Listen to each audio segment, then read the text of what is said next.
Hello,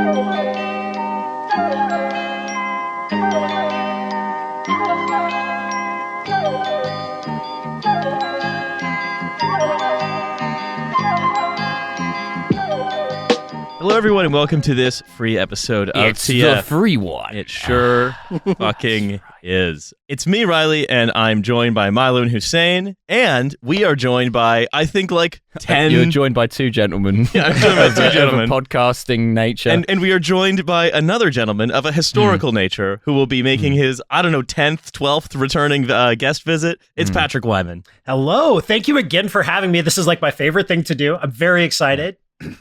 A foreign national, an American gentleman, was present at the scene. Yeah. And like so many things, Tides of History, your show, tends to go in seasons and have focuses. And right now, your focus is on the growth of the Iron Age and the formation of some of those early states. And I thought it would be very interesting to, instead of talking like we usually do when we talk to you about how societies crumble, how states deform, for example, like, I don't know, let's just say picking something out of the air, deciding to completely obliterate all of your transportation infrastructure safety regulations, thereby making most of your territory uninhabitable and salting your own earth for some reason. That would be considered maybe state deformation. Yeah, I mean, we'd never do that, so No. I wouldn't worry about that. No one would ever do that. But we often talk about this, about states crumbling, collapsing, complex systems breaking down, the Bronze Age collapse, and so on and so on. This time, however, I wanted us to be positive. I wanted us to talk about state formation and making new kinds of societies. It's a good vibe show. Yeah. Yeah. And to that end, I have actually found the newest and most important, and some would say most serious book written on the subject of creating a new state that I would say is available. Okay. And we are, of course, talking about The Bible. Yeah, we're going to read and make fun of the Bible. It's 2004, baby. Yo, this shit is crazy. We are Reddit atheists. There's a guy called Job. He's named after what you go to. And that book, of course, that we're reading, it's not the good book. It's what some would consider the better book because the author The Quran. Favorably, no, even better, the author favorably compares himself to God throughout it. It is Andrew Tate's autobiography. not that good. It is Balaji Srinivasan, Bay Area venture capitalist book, The Network State, on how he's finally going to crack this libertarian intentional community problem and supplant the state for good. Now, Patrick, you read a little bit of this book because I'm very mean to people that I like. What did you think? Well, once I got done wiping away tears of blood from my eyes and reattaching my tongue where I had bitten through it in the process of reading through this book, this legitimately is one of the dumbest things I've ever read. I mean that seriously, in the sense that it's like the Dunning-Kruger effect made manifest, where like the author clearly does not realize how much he doesn't know about the subject at hand and has essentially worked backwards from the Wikipedia article on state and figured out that there are things that he doesn't like about that. So he has imagined an alternative to his dumbed down imagined version of what a state is. It's really fucking stunning work. Like, you have to work really hard to not understand how much you don't know about a topic like this before writing what I can only term a manifesto. Oh, it is delightful. And of course, you would for those of you who don't know, Balaji is a prolific Twitter poster. He mostly gets mad at people for like saying that it should be not a capital offense to be like unhoused in San Francisco. And also, he is a partner at Andreessen Horowitz. So, you know, given our understanding of Andreessen Horowitz and what we've talked about, what they do before, that should tell you everything you need to know. Yeah, the guys who wrote the Stormbreakers. So, the state is dying, he writes. Having served its function displacing God as the Leviathan of the 20th century, we enter... Just what the fuck does that mean? What, like... From what I understand of him, he's a 5'6" brown guy who gets mad at people online and is constantly worrying about God. So he's just like me, for real. Because also, wasn't the point of the Leviathan was to replace God? Mm. So you can't replace God as the Leviathan. That doesn't really make sense. Well, That implies that God replaced the Leviathan, and then you're like the Leviathan was before God. We have already put more thought into this than he has. It does feel like something that like a good book editor would point out. Yeah. This is a self-published work. Of course it is. So traditionally, basically how this works, right, is he thinks that the thing that is going to displace the state, which displaced God as the central organizing authority for life, is going to be this thing he calls the network. As far as I can understand, the network is a voluntary association of individuals based on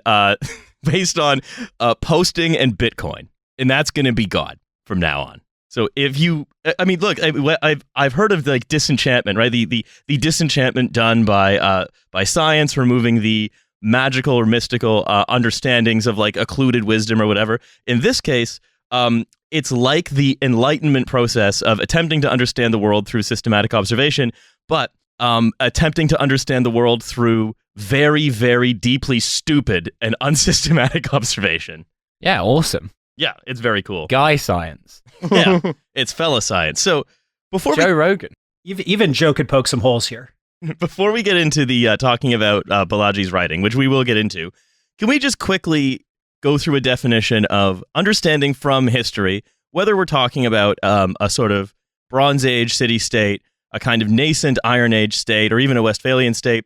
What do we mean when we talk about the state? What processes lead to them forming? So the emergence of states is a multifaceted and extremely varied process, right? So there has been this tendency in studies of state formation over the past couple of decades to stress this multiplicity, that there are a lot of different ways in which states can come into being.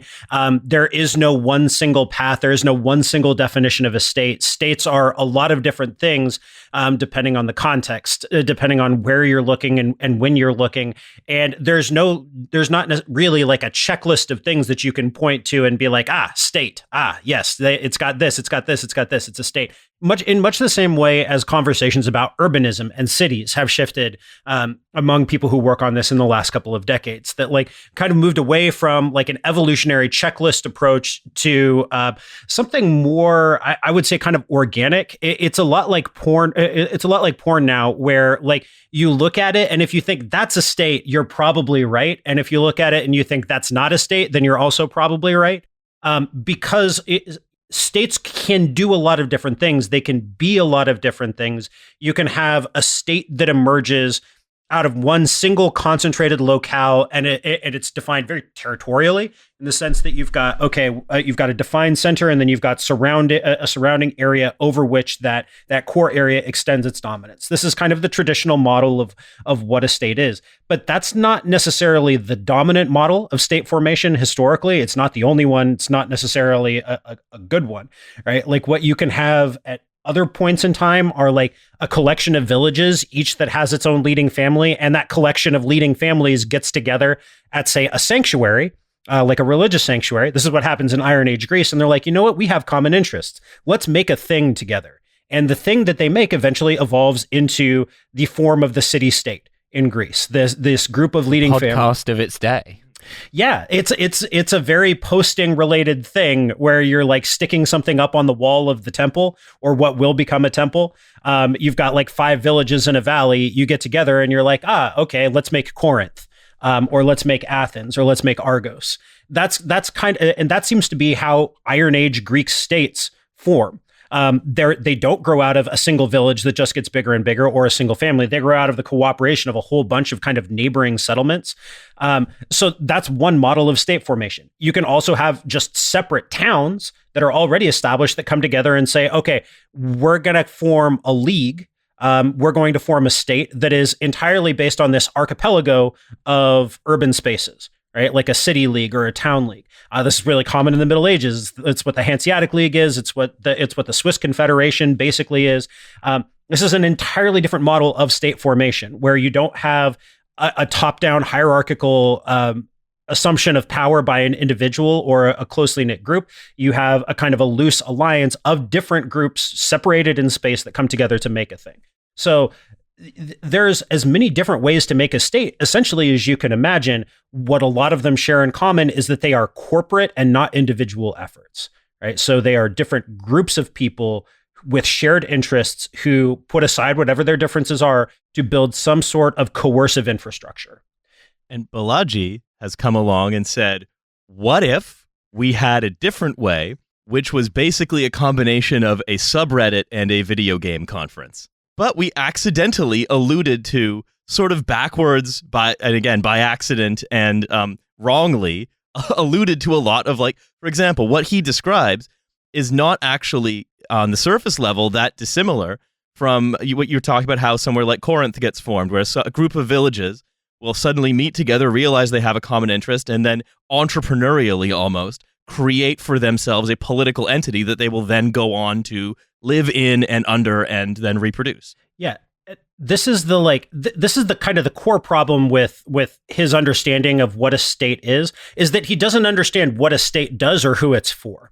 So, just to really put it out there. It's never stopped a startup guy before. Come on. No, it hasn't. It really hasn't. But he seems to think of states as things that are supposed to provide services, or that are supposed to, like, serve a purpose. They're supposed to be, like, owned by their constituents. And that is not and never has been what a state is. States are mostly regularized institutions under the control of elite groups that are used to extract labor and resources from the people living in some area, however that's defined. Like, they are of, by, and for elites, and they're extractive by their nature. That is, in essence, what a state always has been. Modern democratic nation states often present themselves as something different from that, but the extractive, coercive, elite-dominated function of states is still deeply present because it is what they are. So let's look at what Balaji actually writes here. He says, a network state is a highly aligned online community with a capacity for collective action that crowdfunds territory around the world and eventually gains diplomatic recognition from other pre-existing states. So basically, what happened is Balaji went on Reddit and said, what if I got a motorcade out of being really good at going on Reddit? What if that, He is really just like me. Yeah. And this is a perfect example of, like, of someone being a venture capitalist, of being so rich that you can, like, challenge God himself for your wealth, and just thinking, well, it's insane and unjust that I don't have this status in other areas. I should be in charge of a country. The only problem is they won't let me be running one because they're all too stupid. So I need to think of a new and better kind of state, and I know it would be better because it would have me in charge of it. Buddy, they won't even let me fuck the country. Yeah. This is the insane thing about what he lays out, is he's like, well, so like-minded individuals in different places can align themselves on the basis of their common interests, whatever those interests happen to be, and they create an archipelago of physical spaces that they control. So this is am I mischaracterizing that, or is that what you're talking about? Is an all elite society will have no exploitation because it will be all elites. Mm-hmm. That's right. Yeah. So he kind of just wants to do like a members club, but what if a members club like owned some land? Is that what the situation? No, what if a members club got to go to the UN? Right. It's okay. a classless society, but it's all upper class. But it's kind of like it's kind of the best way to, I guess, like one of the ways I would describe it, and maybe I'm wrong, so Patrick, correct me if I've got this like mischaracterized, but it's sort of like the guy who kind of makes it to the members club because he's like rich enough to finally be able to get there, but he wasn't quite like invited because of who he was, and then he realizes at the private members club, but he still doesn't quite fit in despite paying premium membership fee, and so his thing is not to sort of criticize them like the structure that he's now in, but to be like, I want to now be invited to the UN. Yeah, basically, I want to be invited to the UN, and what I'm going to do is I'm going to get together with my friends at other members clubs, and we're going to start our own members club on our phones from the bathrooms of the different members clubs. Yeah, the Reddit archipelago. Yeah. The really insane thing about this is, so he's like, okay, well, so at first, the physical spaces that our network state occupies is like a house or a room, but then eventually we get whole towns and whole cities. It's like, so the extractive and coercive function that he is putatively trying to get away from has to be there as you expand, because you can't have entire towns and cities that are all made up of people who have an equal say in the running of your network state. Oh, I understand. Okay, you've committed one of the classic blunders, which is you haven't understood that once everyone starts doing this, no one will be exploited, because you'll just go to a network state without having to move. You'll just be able to like sign up to another one by moving all your crypto assets from one blockchain to another. I can't believe you didn't recognize this. Come on. That's the dumbest fucking thing I like that. Yeah. So yeah. This is the longer definition. A network state is a social network with a moral innovation, and we will talk about the moral innovation. A sense of national consciousness, a recognized founder, a capacity for collective action, an in-person level of civil association, an integrated cryptocurrency, consensual government limited by social smart contracts. Why does there have to be an integrated cryptocurrency? Oh, I'll tell you what, because that's the most important thing. When he talks about the technologies that enabled the Westphalian state, like map-making, print capitalism, and the gun, for him, the cryptocurrency is the same as the gun. Right, okay. Because the way he sees it, right? And because that used badly, it can end your life. The way he sees it, right, is his mental model of the gun is that the gun was rotating useful. in my mind. Well, the gun was useful to state formation because you could then compel anyone to do anything that you wanted just by having the gun. And if you mass produce the gun, then you're in a state now, see? Yeah, it did. Well, sort of. You pay taxes to me and nobody else. Again, sort of. And so then he was saying, okay, so the mental model is one of coercing someone else to accept your reality, basically. He says, well, Bitcoin does the same thing because you can't be altered.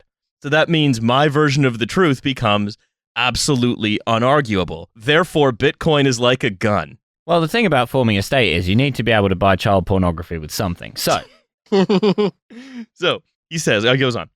So he says, the social smart contract, an archipelago of crowdfunded physical territories, a virtual capital, and an on-chain census that provides a large enough population, income, and real estate footprint to attain a measure of diplomatic recognition.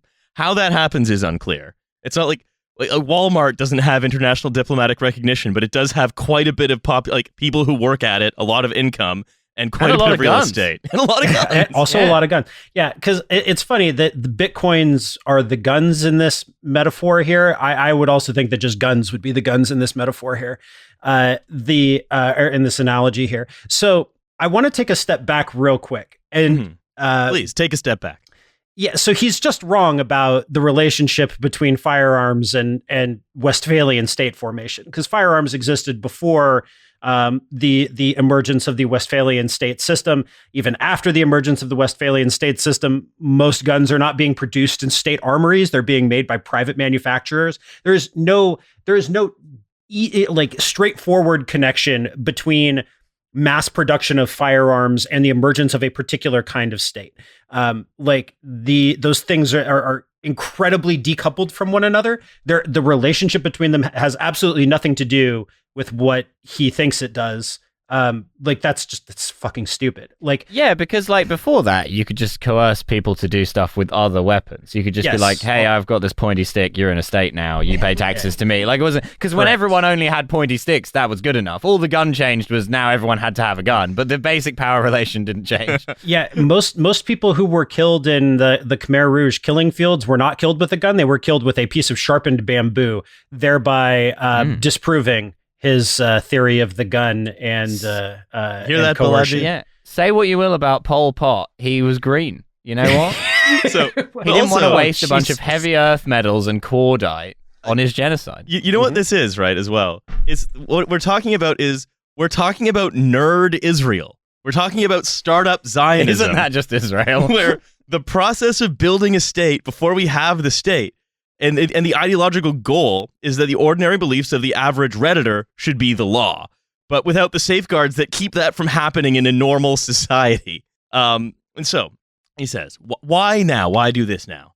After almost 400 years of the Westphalian nation state, why do we think the status quo could change? Of course, if you're a venture capitalist, it's because the Westphalian nation state doesn't hold you in enough high esteem, and a lot of them seem to actually be kind of moribund. There's a reason why we usually talk about things falling apart. It's just the assumption is that they are going to be replaced by some kind of a utopian libertarian paradise because that must necessarily happen. Again, it's like Hegel, but with if you've just been run over very slowly by a Tesla. Yes. Okay. I'm awestruck by this because so I want to provide some real critiques of what he's saying here and not just make fun of him, as hard as that is to do. The basic critique, and I mentioned this before, is that he doesn't understand what a state is or what it does. He misunderstands at a basic level, like how a state functions, the elements that comprise it, and why those are meaningful. Right. So he wants to replace the state with a network. He doesn't understand that states as they exist actually are networks, right? The network is the best way to understand what a state is, how it functions, and how it actually interacts with the people who make up the state, right? So states are not. He's got this idea in his head that a state is defined by territoriality. Okay, all right. That's one definition of the modern nation state, is that it is territorially contiguous, that it exercises a monopoly on force within its borders. This is one understanding of what a state is.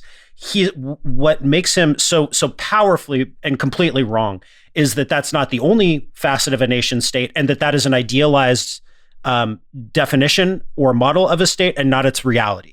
So you want to replace. He's trying to replace an abstracted model of what a state is with his own vision of what a state should be, without understanding that the way a state actually works is much closer to what he has envisioned than is. Yeah, he doesn't understand. What already exists is already very close to what he wants. And it's just that he's not personally important enough in that network. Yes, and exactly. Also that network isn't enough like a tech startup. He just needs to buy a gun. It's very simple. People, if this guy was walking around waving a 45, people would be taking him a lot more seriously. I don't think so, based on how he looks. based on his like thirst traps and stuff, or his attempted thirst traps, because that's like my main memory when I think about him, just like the weird like gym picture he took. I don't think anyone would take him seriously, even what if he was like holding a gun in the gym picture. No, I feel like people would actually take him less seriously. I feel like a lot of this really does amount to the fact that when he posted like his gym picture, a lot of people made fun of him. Okay, I would like to know more about this. Please describe the picture. Yeah, the gym council is now in session. We've got our expert. Yeah. Oh yeah, of course. Yeah. No, I mean he was like working out, like and clearly like he's kind of did some try. This was like a couple of years ago, and so he just posted a picture of himself like without a shirt, and like he had like decent abs. He was all right, but it was like one of those shots that guys who don't know how to take photos of their girlfriends or themselves take. So the mistake that he made was that he took a full body shot of himself, which meant that it didn't matter how like ripped he got. Like you could see that he was not at all, the height thing was the problem. And so there was a lot of just like dunking on him, not just for like the height stuff, but just sort of being like, this is kind of a cringe photo. Like, and this was also around about the time that he lost a lot of money on crypto. So what he needs is a very small gun that will make him look big, like a 38 special. Right, exactly. Yeah, so it just sort of felt that like those two things combined, and just the fact that he was posting this stuff, almost to sort of say that like, it didn't matter how much money he lost, he was still better than everyone else. But it just didn't hit because he has the posters mentality. It's like you can be as rich as you want, and you can sort of like be as ripped as you want, but ultimately like you care about those quote tweets more than anything else. This is interesting because the next section I'm going to read sort of speaks to much of what you've said. I'm telling you, he's just like me. Like, I understand this guy on a very spiritual level. A cellular level. So one of the reasons that he believes state formation takes place is that these organizations, states as corporations, as you say, are reacting to periods of extreme volatility. And so he says, the reason that we are now at a time when a new kind of way of organizing society can emerge is because of social media and cryptocurrency. Social media, he says, is American glasnost, and cryptocurrency is American perestroika. What? Right. Okay. So it's American perestroika in that it's going to destroy the American economy. He's kind of right in that sense. I mean, it destroyed some people's individual economies, certainly. Yeah. So there are two particular ways he says that the internet increases volatility worth noting: social media and cryptocurrency. Social media increases social volatility. Whoa. You can go viral or get canceled, experience large overnight gains or losses in status. This guy just, he saw the Maddie Healy on the Adam Friedland show Furore and was like, I need to write a book about this. Furore is my favorite pizza. And then next, digital currency increases financial volatility. You can go to the moon or, quote, get wrecked, experiencing large overnight gains or losses in financial status. It does certainly increase financial volatility. He is spitting. Yeah. But also, again, this is not something that's experienced by most people.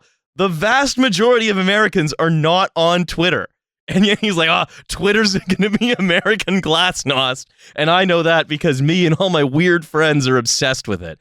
We think it's going to usher in a new kind of state, the smallest social network that we all happen to be on. He says, now it's very clear that the internet is to the USA what the USA was to the USSR. That's very clear to me. What, the main network of communication within the USSR? Yeah, that's right. Yeah. People used to love calling each other on the USA. Yeah. In the USSR, people were all logging on to America to post pictures of the pig pooping on its own balls. The reason is that it's truly free speech and free market. So he perceives the internet as a kind of new continent that can be settled just by posting. You can create an entire, we can bring let back. the listener know that Patrick is head in hands. Like you can't see this, but we can. This is Patrick has taken so much psychic damage. He's gone non-verbal.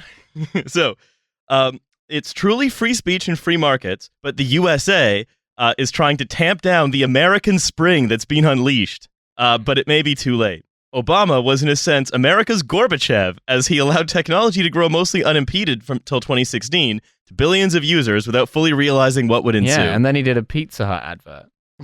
So, does he think the president decides what technology gets to spread?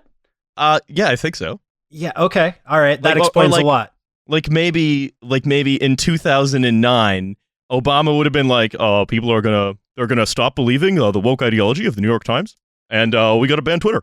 That seems to be the logic here, right? Is that there is a cathedral-like woke ideology in the New York Times, and that is an elite ideology, not a democratic one, and therefore, this great opening enabled by social media and cryptocurrency is that you can escape all of these structures that you don't know why they're there, and then in the case of Balaji, you can build a kind of castle in the sky where you do a virtual version of what ultimately is kind of a dumber version of the same thing. Yeah. Okay.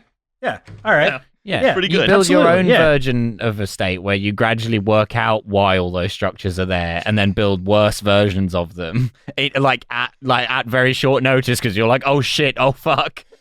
I just kept thinking while I was reading this, it's the poli-sci version of the Silicon Valley guys invent the city bus thing that keeps going around, where every couple of years the Silicon Valley guys are like, what if you had a car that just went to a series of stops in a set order and you could go from one to the next in this car, and then there was an app, and it's like that's the city bus. That's what a city bus does. You have reinvented the city bus. That's very much what his conception of the state is and how it works, because the best way to understand most states is as coalitions of interest groups that control levers of power at various scales, right? Like that's the best way to understand what a state is and how it works. So there is no the state. First of all, that's his biggest mistake. What you have are various levels of authority Patrick, and governance. you can find it on the map. Come on. Jesus fucking Christ! Oh my god! I can't believe this is the most damage we've ever dealt you. This is like having an ice pick shoved through my ear. That's the only way I can describe this. Because why is state violence visited on one man from here?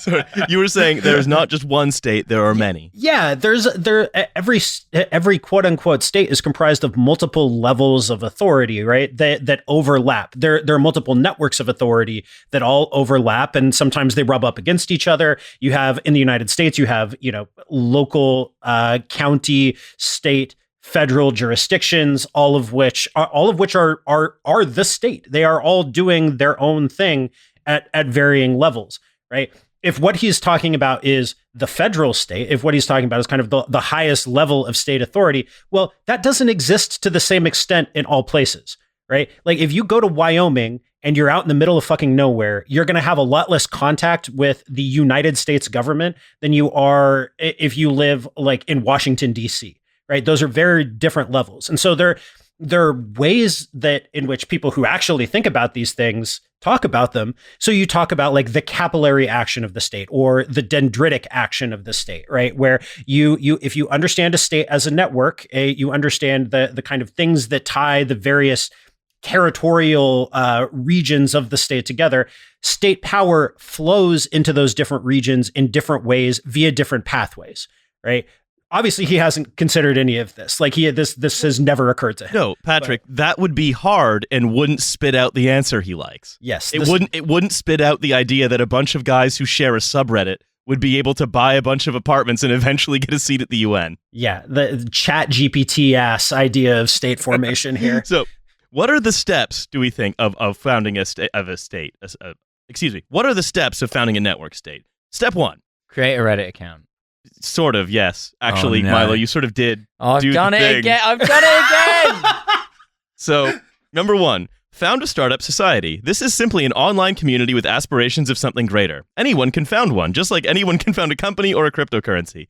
The founder's legitimacy comes from whether people opt to follow them. Okay, so step 1, meet people in the Pornhub comments. Yeah, you like can create stuff like, damn, this guy has an impressive dick, and then someone else is like, well said, sir. What? Shall we get? I feel so safe in his arms. Shall we make a state? Shall we start a startup society? Yeah. So the example he gives is like a really popular fitness influencer could get people to follow them, and then they could all move in together. State. Yeah, the lifting state. Which basically is just sort of like a workout cult. Are you coming now? Because I'm coming. What he's describing is CrossFit. He's just describing an archipelago of CrossFit boxes across the country. But at the UN. What if it was at the UN? Alexander Solzhenitsyn's The CrossFit Archipelago. They would all have abs and terrible knees. Number 2. There's just so damaged by something called speed cleans. Terrible. Well, that's muscle confusion, and this book is brain confusion. So, 2, organize it into a group capable of collective action. Given a sufficiently dedicated online community, the next step is to organize it into a network union. So you've taken your guys who are big fans of blowing out their knees from speed cleans, and then you're doing collective action to try to promote the idea of working out badly. Sure. 3, build this trust. Is just CrossFit. Yeah, build trust offline and a crypto economy online. So it's CrossFit with a crypto economy. Like maybe the faster you do deadlifts and the more you use your upper back in deadlifts, the more you get Ouchcoin, for example. I love Ouchcoin.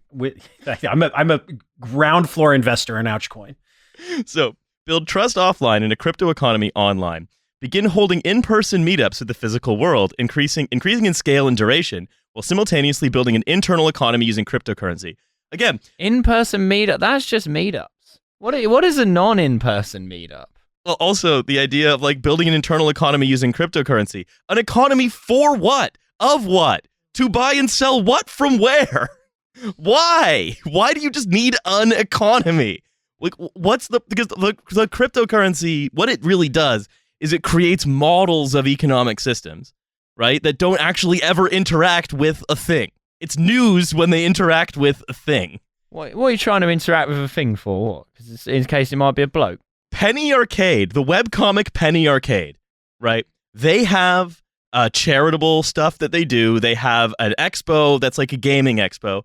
They're like 2.5 Herzls into being a state, according to Balaji's definition. There you go. Maybe they should be a state. Okay, so one observation real quick is that, again, the social club metaphor that Hussein you used earlier, it's not wrong. What he's describing is a fucking Elks Club. But with the Bitcoin. Yeah, but with I'm sure they had some kind of currency at one of the Elks Club swinger nights. I'm sure that there was. Just wants to hang out with other guys. He just wants a guys club, and it feels like if he says, I want to just hang out with other guys, people like might call him gay. So he's like, no, actually, it's a state project. And we're doing some really big things, and we're going to get invited to the UN. But it's just like, you just want to hang out with some dudes. That's fine. Also, and the third thing you need, of course, is a big bowl for all of the car keys. It's like you just want to hang out with some friends, but you're unable to do that without it being versus the entire world, basically. You're unable to just hang out with some friends without wondering if you've created a new kind of social organization. Back in the day, if you wanted to hang out with like a bunch of guys, but you wanted to be on your computer, you could have a LAN party. But ever since the woke went wireless, you can't have LAN parties anymore. Because otherwise you'll get called gay, and that's why you need to build a state. Step 4, crowdfund physical nodes. Once sufficient trust has been built and funds have been accumulated, start crowdfunding apartments, houses, and even towns to bring digital citizens into the physical world within real co-living communities. You know, like that one time in Guyana they did that. Yeah, you know, so what we're going to do, right, is we're going to start a Reddit account. We're going to do a subreddit. And then on the subreddit, we're going to build a lot of trust. We're going to create an online crypto economy. It's unclear what the economy will be based on, centered around, how it will be connected to anything material. But we are going to build one. We're going to hang out enough until all these people start moving in together, maybe in the same building. And then all of a sudden, everyone who believes in this one thing lives in this building. And we're one step closer to being a state somehow. Political hanging out. Then all of those buildings that we've politically hung out in and now have sort of taken over, right? We now digitally connect them. Physical access is granted by holding a Web3 crypto passport. And mixed reality is used to... So instead of a key, you would have a Web3 crypto passport that would function in much the same way. Yeah, and then to celebrate the new community that we've created, what we do is we make a bunch of punch for everyone. And then everyone drinks it, and then we all get to be in the metaverse. Yeah. Well, then you get to put your Web3 passport into the bowl. Yeah, that's right. Ever since they made Tornado Cash illegal, that's what it's for now. It's for Web3 key parties. Yeah, your Web3 key is just in the shape of an upside down pineapple. Is that the So, but it also says, and mixed reality and VR will be used to seamlessly link the online and offline world. So then you're going to go into the holodeck with all your friends, and that's going to be a state.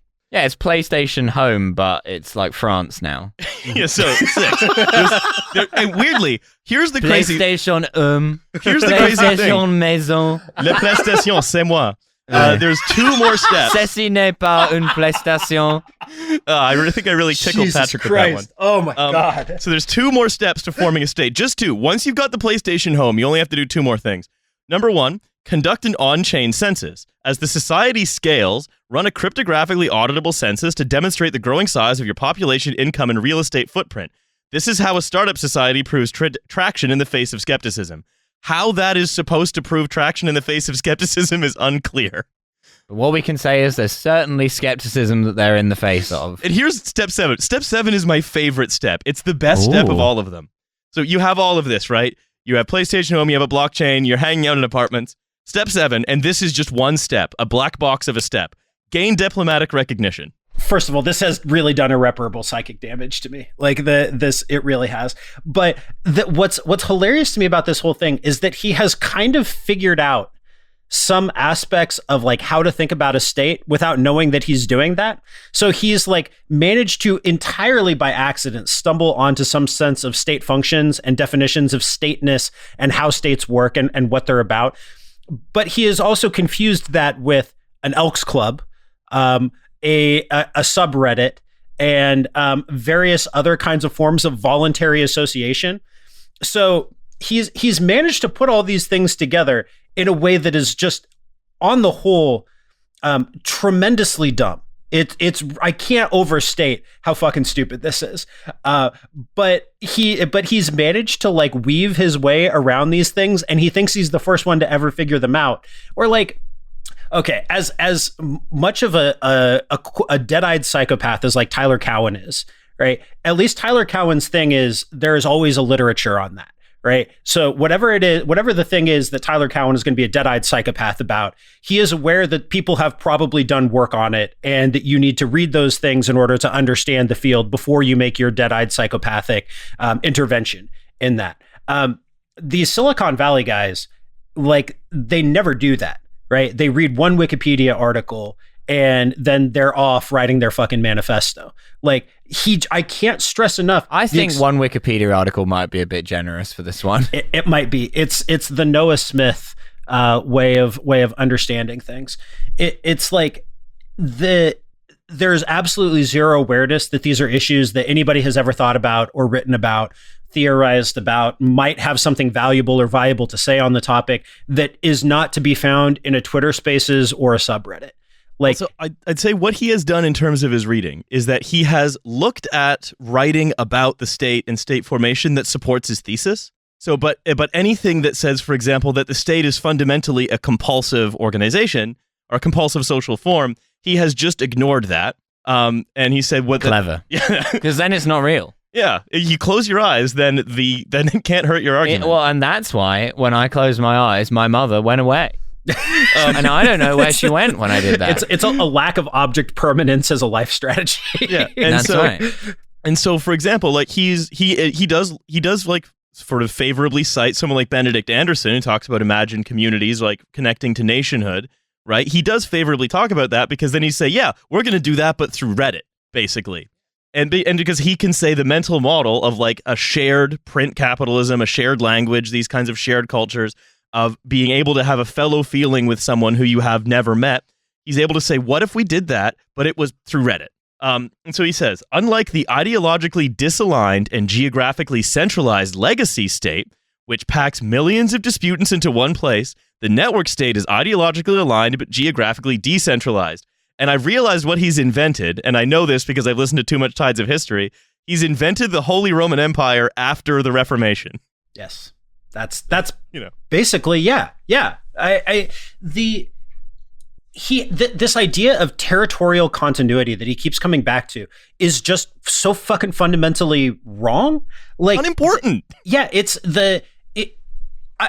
part of the process of rationalization of the state, right? Like that happens especially in the 19th century, but in the 20th century too, right? Like you have to have some sort of rationale for why you have the lines on the map. And this is the rationalization that you get, is that the state is a geographically contiguous unit. It's a continuous territorial unit, right? But that's not what states have ever been. And it's not traditionally what anybody has cared about, because almost all states throughout all of history have contained areas that nobody gives a shit about. So the territoriality aspect isn't important. If you want to understand how states actually function, states are networks, right? Because there are concentrations of people in different places linked by routes. You have nodes and you have hubs and you have connections between those things that form into the pattern that we call a network. But they are of their nature discontinuous. And a town league or a league of city states is just a more formal version of what every other state also is. Like, so you have this territory out there that's just not important. Like the extent to which a peasant farmer is integrated into the state is like a function of how much interest the state has in him and whether they can actually get a tax collector up there. You know what I mean? You know what it would be? It would be, imagine you are a peasant in 16th century, the Holy Roman Empire, and you're living in a Catholic sort of realm, right? You're living in a Catholic county, say. And you're like, thank God we haven't gone woke. And you would effectively be able to, in this model, just turn yourself into a citizen of a Protestant district by just switching your beliefs. Maybe by like, I don't know, sending a raven with a hashtag with your QR code over to a different elector, right? Because that's the idea, right? Is we have these geographically discontinuous. The states follow the people around. I can just switch one wherever I want, and everyone agrees on everything.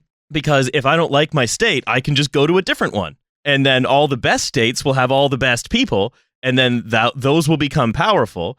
But then, anytime someone's dissatisfied with that, they can just start a new state. So eventually, what we have is no states at all. Just individuals. What we've done is we've taken an idea of society and we have said, what if we abstracted the society out of it? Yeah, great. I don't see any issues. I don't see any problems at all. Because if you're going to be a committed, like, libertarian, voluntarist Silicon Valley guy, like, then you have to reckon with the fact that at some point, a state and the way that it works is going to have to compel someone to do something. You're not just going to be able to choose what state you're in on the basis of what you feel like on a given morning. Honestly, on some Saturday mornings, the state I'm in is fucking atrocious. So it says. Absolutely massive on Friday. He does say, however, this understanding history is crucial because understanding history, Patrick, hold on to something, please. The understanding of history in a company is crucial to debugging code. You need to know what happened, when, and why at a micro level.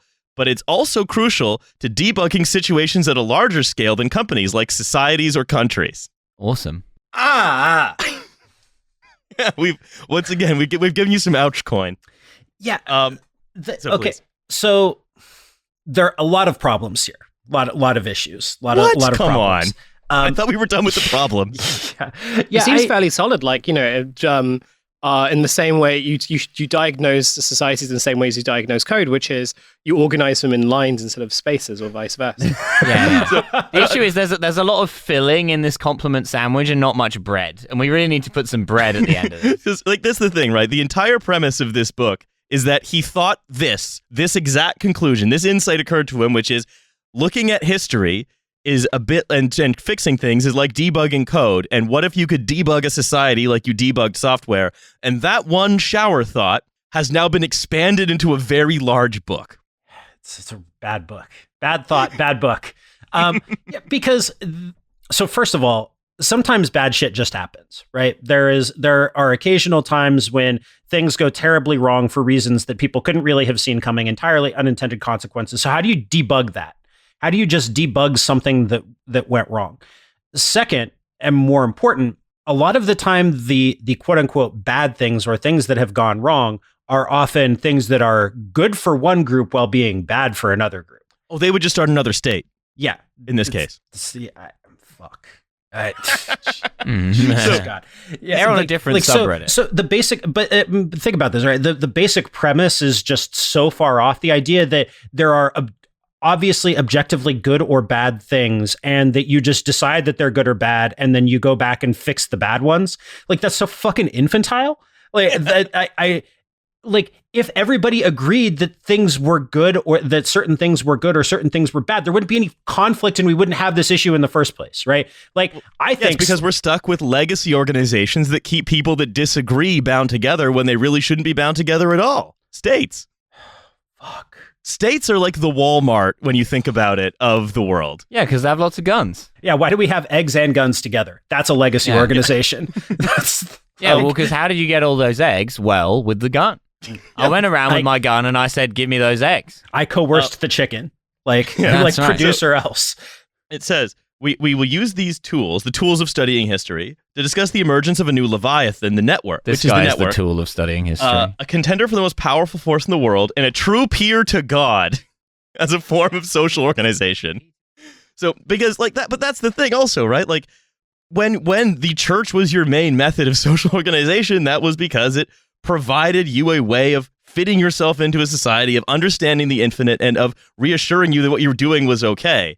And then we secularized that with the state, and then all of a sudden the state takes over in the power to kill you. But then you have to deal with the terror of the fact that you don't know what's going to happen to your soul. The church is still networks, man. It's still networks. It's still just like the fucking definite article here makes me want to just club my eyes out with a stick. I like not like poke them out, like literally take a club and bash my eyes until they don't exist anymore. Like these things are all still best viewed as networks. If he was just like, I wonder how I could understand these other things as networks, then he would have a much better understanding of them. They would make a lot more sense to him as opposed to being straw men to argue against, instead of thinking that he's replacing them with the network. It's not the network. It's a multiplicity of them. Networks are a way of thinking. It's not a thing that has an objective fucking existence. Well, it is when it's based around a subreddit. And I think you'll find that the Avignon papacy was just a big spaceship that landed in southern France and then started doing things. It wasn't a constellation of interest. It was just it was a legacy organization. No, it was a hot new startup organization that was challenging those fat cats in the Vatican. Yeah, if you'd seen the clothes they were wearing, you'd know just how hot a new startup it was. Oh yeah. They're all wearing Patagonia fleeces. Here's another one. A key point that we can apply all the techniques of startup companies to startup societies: financing, attracting subscribers / citizens. You don't want to apply the financing bit. Calculating churn, doing customer support. There's a playbook for all of that. I call it society as a service. Society as a service. Also, why is he writing this book? Patrick has just gone away. He's taken his headphones off in disgust. He's just given up. He's given up. What I'm trying to get my head around with this book, as the dumb guy on the show, is what is the point? Like, he's written this book about his insane idea for how you would make a society. Even he must surely know that this is never going to happen. He wants to hang out with guys. Literally, this is it. Like, he wants to hang out with guys, and because he doesn't want to be called gay, he has to justify it. And this is what he's done. This is the only thing that makes sense, because none of this does. Society as a service doesn't make sense. The crypto shit doesn't make sense. And it also is unnecessary. It feels like the crypto bit is kind of, I don't understand why this could work without the cryptos. I can tell you why. It's because in order to have a society that doesn't have any compulsion, right, you have to have everyone agreeing on a version of the truth that doesn't need any kind of enforcement. Again, if you are a stupid person, you think that that's the case, right? And so you'd say everything is cryptographically on a ledger, then we basically can have an organization that just provides services and will always provide the right services because we'll know exactly what people want. What this really is, right, what all of these guys sort of theories about a post-state, more individualist libertarian world, whether it's like William Rees-Mogg, whether it is the guys who created Prospera on Roatan that we talked about earlier last year, or whether it is like Balaji thinking about his startup society that as a service, it's all just these guys want to be able to influence the governments that they have to live under because the state is compulsive, right? That they are compelled to live as part of a state. This is them fantasizing about being freed from those constraints. That's really what we're writing about here. They just have to do what your normal fucking lumber baron out in rural Washington does, which is buy a city councilman. It's not complicated.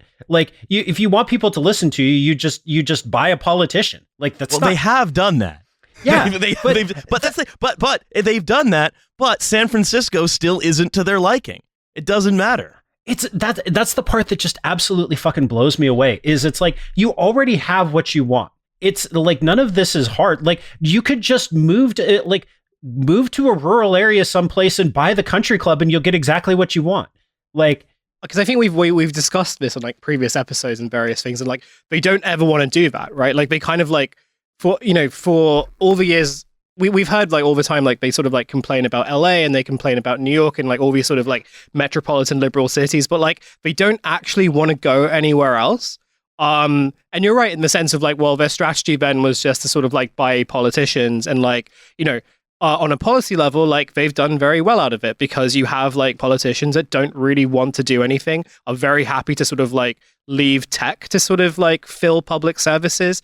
So on a monetary level, these guys are great, but then and this is sort of where I think I come back to Reddit brain and just the idea. So number one, the idea that just the fact that they have to deal with politicians and the kind of internal Reddit guy that hates the moderator and just doesn't want to deal with the moderator. So logically their thing is well, why don't we just set up a different subreddit where I'm the moderator? And then I will bring justice to the forum. But then the second part is this kind of much broader thing among kind of tech guys who sort of have to accept a reality that they don't want to, which is that they have to deal with other people. But they can't exist in a society without other people. And so this seems to be this kind of perverse fantasy where they can kind of live in this imaginary place where they don't have to deal with people that aren't their friends. And so this is where we end up with the members club and the idea that we can definitely set up a members club where everyone gets to sort of sit in their box apartment in the building that we've bought and have really fun times in kind of like hybrid virtual reality and have everything delivered because service, like, what was it? So society as a service. Who's providing the service? Who knows? And so, like, ultimately, it really just, I guess when I'm thinking about this, what this really comes down to is the fact that, like, they don't want to deal with what they consider to be as NPCs. And for them, NPCs, like, people who are, like, less than human compared to them, is literally anyone that isn't their friend. Yeah, I think that's it. They're unable, they've gotten their 150 people that they know, and they're like, well, no one outside this exists. All I'll say before I move on is, on this subject is, they are living in a society that is designed at every level to give them every single advantage, and they're loudly fantasizing about how high they could soar if they were freed from the confines of this annoying airplane, basically. So the way that they say that you should structure society, because remember, this is all about having a moral purpose. You have a charismatic founder with a moral purpose, and he calls that the one commandment. So you have to start a new society with its own moral code based on your study of history that you're going to do something to debug, right? So just like a startup, it will be like, we're going to provide faster API support to Salesforce. You're going to be like, we're going to finally live beyond the confines of the Food and Drug Administration. And that's your one thing that you've changed in the code base. Thalidomide, here we come, baby. That is right. He says, so start your new society with its own moral code based on your individual study of history and recruit people that you agree with to populate it. By the way, his individual study of history says that the main problem with the U.S. is that it's controlled by woke capitalism as personified by the New York Times. That's right. Yeah. It wouldn't have happened to a peasant in the Holy Roman Empire, you know? So they didn't even have a gender. Every new startup society needs to have a moral premise at its core, one that its founding nation subscribes to, and one that is supported by a digital history on the blockchain that a more powerful state can't delete. One that justifies its existence as a righteous yet peaceful protest against the powers that be. Concrete examples of one commandments include 24/7 internet bad, which he recalls a digital Sabbath society, or carbs bad, which he says leads to a keto kosher society, or even traditional Christianity good, which leads to a Benedict doctrine society. And again, it's like, yeah, he can imagine ketosis Israel, but he also can't imagine, like, free healthcare society, for example, because who would want that? It is really striking to me the extent to which he has just kind of imagined Calvinism into existence. Look, no one's done it for a while, I guess. Yeah, I mean, but a lot of doesn't this really like strike you as Calvin's Geneva, where like you have a charismatic founder, you've got your holy texts, you've got a blockchain in which nobody forgets anything that you've ever done. Like if you pissed in an alley and your neighbor saw you, like that's in that's in God's blockchain. Like God doesn't forget. Like, and the sense of the elect and the not elect, like it's always fucking Calvinism all the way down. It's like it always is. Could you believe that someone who sort of rose to the heights of American capitalism to become one of its famous like god emperors is fundamentally a Calvinist, but being too stupid to realize it? That's nothing more American than that, baby. So other examples of societies include renewal culture, which is the cancel culture proof society. Oh, great. Me and my boys are we're going to start a country based on how much we don't like cancel culture. And we're pretty sure that we're going to get diplomatic recognition from like El Salvador and then build from there until we're a great power. I mean, what was Hobbes's Leviathan, if not the original woke cancel mob? Yeah. It's a very Brendan take on that. Yeah, exactly. I walked by a truck in my neighborhood today. There's a lot of like housing construction in my neighborhood. And a lot of building really big, like 4,500 square foot houses on what used to be like a 2,000 square foot house lot. And this guy on the back of his truck, he has a sticker that is just Rick from Rick and Morty giving the finger, big decal. And then right next to it is a stick figure urinating on a big block of text that says your feelings.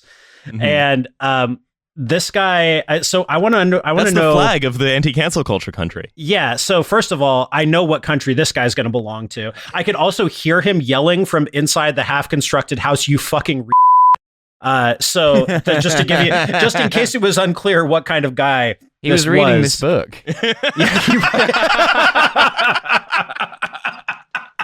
Yay. I want to know what society, which state that guy belongs in. Like, which one is he going to choose? Is he ketosis? That's the thing, is he will choose one, because the idea is, right, you take an existing code base of an existing society, you make one change to debug it, and then you'll know if it works because people will join it and eventually go through the steps, and then like El Salvador will recognize you, and then you'll slowly work up the chain, and then you'll be like France. He can go to Builders Valhalla. So all the builders, the state where every tea or coffee has like 4 sugars in it. Yeah, but it'd be great. So, but the idea, right, is that if that doesn't work, someone can take your code base, make one change, make one commandment, and then start a society of their own. So I think what would happen is this guy would join the anti-cancel culture society, but very quickly would find that cancel culture has taken root in the anti-cancel culture society, and then create the real anti-cancel culture society, the real unwoke society. Yeah, the provisional anti-cancel culture society. Until eventually... Continuity anti-cancel culture society. All of these guys... They're big in Londonderry. Like, split out into their own individual anti-cancel culture societies, and then they're just Americans again. A form of woke ideology has taken hold in the anti-cancel culture society, and we've had to start the provisional anti-cancel culture society. So another one, the anti-cancel culture volunteer force. I did say there's another one, which is the Your Body, Your Choice, the post-FDA society. The post-FDA, yeah, no regulation on food or drugs. So he says, if you want to start this society outside the U.S., your startup society could ride behind, for example, the support of Malta's FDA for a new biomedical regime. For the case of doing it within the U.S., you need a governor who would declare a sanctuary state for biomedicine. That is, just like a sanctuary city that declares it won't enforce federal immigration law, a sanctuary state for biomedicine wouldn't enforce FDA writ. Which means, again, imagine this practically, right? You have a network state of people living all over the world, and you're going to just be able to do whatever to anyone in your house because you and some Redditors agreed that this is like a country. That's cool, yeah. Okay, so first of all, that's kind of Delaware. Second, I don't know, man. I'm too stupid for this. Either I'm way too dumb for this. It's like I'm gonna call up Ron DeSantis. Hey, Meatball Ron, Balaji here. Please declare independence for the FDA from Florida so I can get elf ears attached to my girlfriend. Thank you. That's right. I want to consume more carcinogens. So yeah, with this diplomatic recognition, you could then take the existing American code base and add one crucial new feature.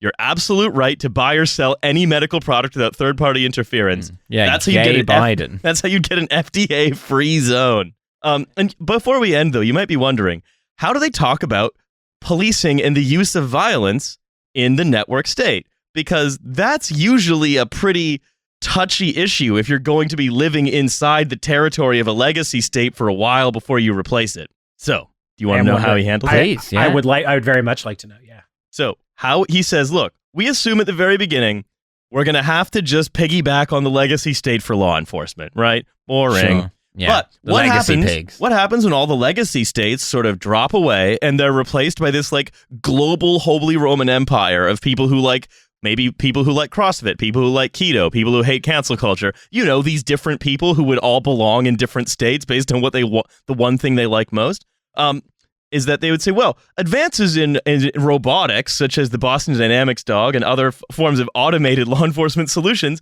would be able to be deployed to react differently as they pass through different state territories. So the Boston Dynamics dog, as it's walking through my anti-cancel culture state building, it has a big swastika it will see me, it'll have the big swastika on it, and then it'll see me eat a cookie.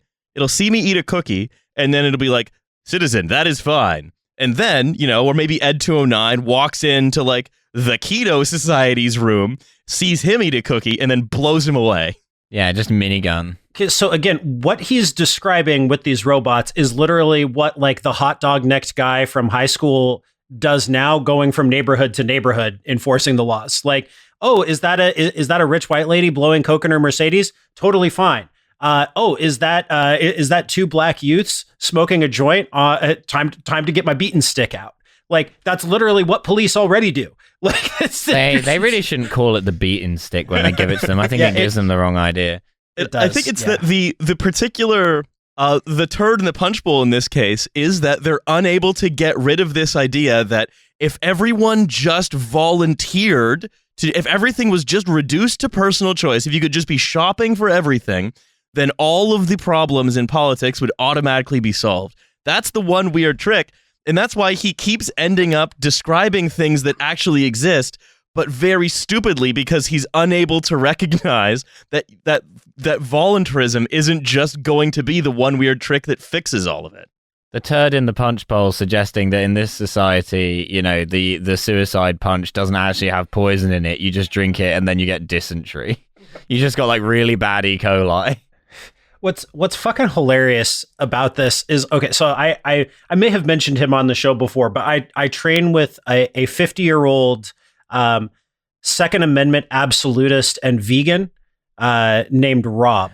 Nice, and Rob rides a bike 15 miles to and from the gym 3 times a week, even when it's 110 degrees outside. And again, he is 50 years old. Rob is a former competitive strongman. He was shot while he was in the shoulder, while he was bouncing outside a bar in South Africa. Again, big time firearms enthusiast, was at one point sponsored by Winchester, and gave up that sponsorship when they got too woke in the mid 90s. So just to give you some sense for who this guy is, his life philosophy could best be described as keep your head on a swivel. So he's very much like, he's like a dedicated hardcore libertarian, right? Like the as dedicated a libertarian as you're ever going to find. And this guy, who never went to college, may not have finished high school actually, is much more in touch with the realities of how personal choice and the state intersect and conflict than our man Balaji. Rob has a lot of opinions on meth use, what you should do when you're hit by a car, most of which revolve around personal use and ownership of a firearm.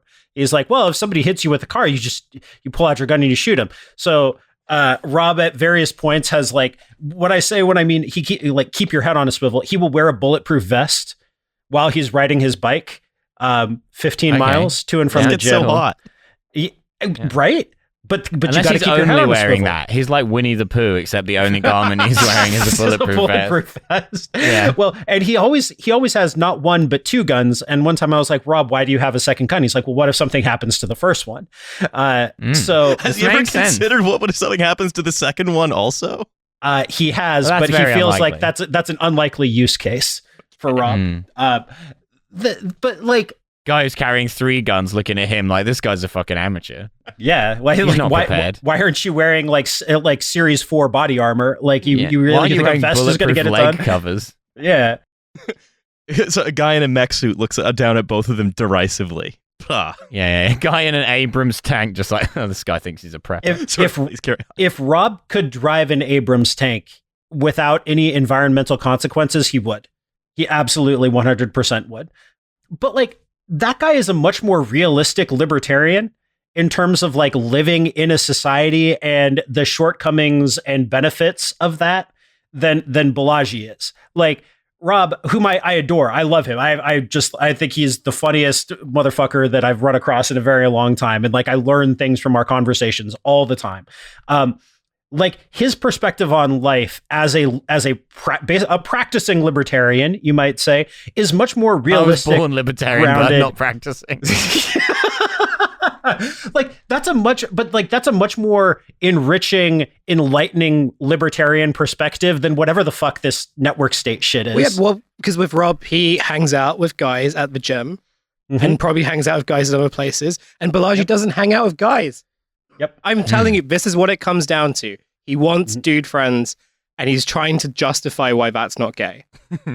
I don't think you're wrong at all. Like, I don't think you're wrong.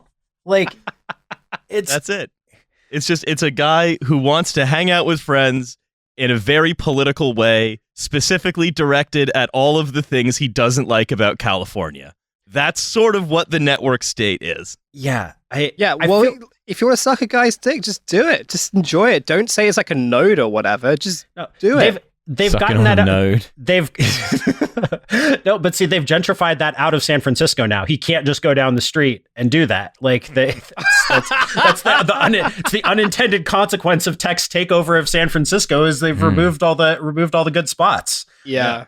Anyway, I've noticed we've gone over time, so They've ruined the tender knob. I want to. Good Lord, good gravy. So The I want knobs to are say, no longer tender. I want to That's say, right. Patrick, it is always a delight to have you here on the show. Thank you so much for having me. This really has done permanent psychic damage to me, for which I thank you. So, if you're a fan of Tides of History, sorry, it's about to get worse. It's about to get much stupider. I think if you're a fan of Tides of History, sorry that you had to listen to this. Also that. If you came here for that reason. But I do recommend that you listen to Tides of History. It is possibly my favorite podcast and what I recommend to everyone. A show that's about to go downhill. My sincere apologies for that. No, I really appreciate it. It is, as always, a pleasure. I hope that I wasn't too face palming to make any sort of sense about these very serious issues. You know what? Only we could see it. So also, if by the time you are listening to this, it will be too late to go to our live show in London, you have missed the boat. Or alternatively, it was great to see you yesterday for those of you who came. However, we may have more tickets released for the Berlin show, so probably just check the link because we won't know until then. Well, yeah, that's right. We don't know now. We don't know now. Don't miss the boat to Berlin. In what is the future for us, but will be, the present to you. Well, the near future, I think, for you, because you have to go check. Unless you've already checked. But whether or not the tickets have been released will be, the fact that it'll be in the future, slightly in the future for you finding out, but it's in the present that, like, Schrodinger's cat is now out of the box, one way or another. And it's coming to the show. We've got Schrodinger's cat as a guest in Germany. And we're going to kill it, or not. You have to come and find out. Yeah. And also, this is a free episode, so there is a Patreon. You can subscribe to it. It will be $5 a month, as per usual. Our theme song is "Here We Go" by in the present Ginseng. for you, but in the future for us. I remembered to say it this time. Yeah. And don't forget to check out Tides of History and check out The Verge, which is available wherever you can find audiobooks. For a minute, I thought you were plugging the tech news website, The Verge. No. I realized you meant Patrick's book. A book that I allegedly wrote. Have very little memory of writing, for whatever that's worth. Cocaine will do that. I got on antidepressants halfway through writing it, and it radically changed my perspective. And so I feel like there was like a shift halfway through the book where I'm like, okay, I don't remember anything that I did before this. And then when I finished the book, it was the first few weeks of the lockdown, and so my kids were home, and I don't remember what I wrote then either. Like, no idea. So, Patrick, I recommend you should check out The Verge. I should. I know that I put a reference to blade, a reference to a blade line in the conclusion. Ice skating uphill, and I don't remember doing that as I was writing the book. So, we can all learn something by checking out Patrick's book. Also, Berlin. I'm doing stand-up 9th of March, 2 days before the TF show. There are tickets for that. Please buy them. Perfect. Yeah, it's in English. I think there's been some confusion. Some people thought the show was in Russian because the promoter is Russian. It's not in Russian. Don't worry. It's not in Russian. It's in... Please, but I've sold so few... I don't understand why I've sold so few tickets for this. It's in safe, good old-fashioned English. That is right. Anyway, we've done the end matter for far too long. Thank you again to Patrick. Thank you to our listeners and subscribers, and we'll see you on the bonus episode in a few days. Bye. Bye-bye.